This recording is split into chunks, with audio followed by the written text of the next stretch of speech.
Nagkasundo na po ang gobyerno ng Pilipinas at ang Moro Islamic Liberation Front na palitan ang Autonomous Region in Muslim Mindanao o ARMM ng rehiyong tatawaging Bangsamoro. Sa Lunes, nakataktang pirmahan ng naturang peace agreement na inaasahang tutuldok sa sigalot sa Mindanao.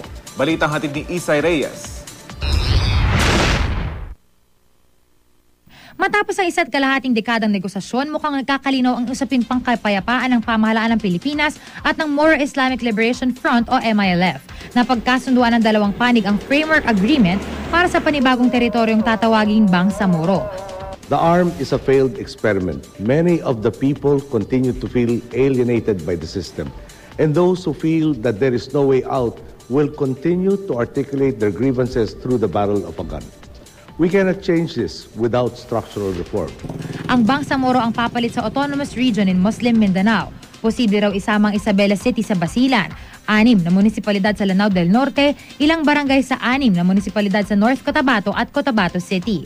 Gayunman, kailangan munang dumaan sa Kongreso at plebisito ang paglikha ng Bangsamoro. Kapag nabuo ang Bangsamoro, magsasagawa raw ng eleksyon sa lugar. Ilalathala sa Official Gazette at mga pahayagan ang framework agreement para masuri ng publiko bago pirmahan ng mga kinatawan ng magkabilang panig sa susunod na Lunes.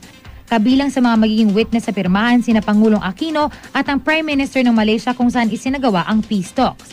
1996, unang gumulong ang peace negotiation sa pagitan ng pamahalaan at ang MILF sa tulong ng Malaysia.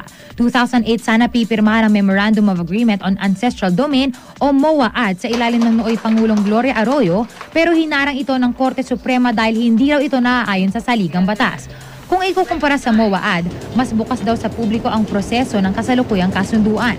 The MOAAD had no consultation. It was an imposition. No? As I said, in this case, there was full consultation.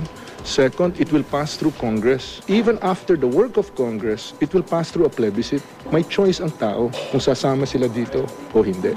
Sa kabila ng kasunduan, patuloy na tinuturing na lawless elements ang pakso ni Ameril Ombracato na kumalas mula sa MILF at tinaguri ang Bangsamoro Islamic Freedom Fighters. Isay Reyes, GMA News.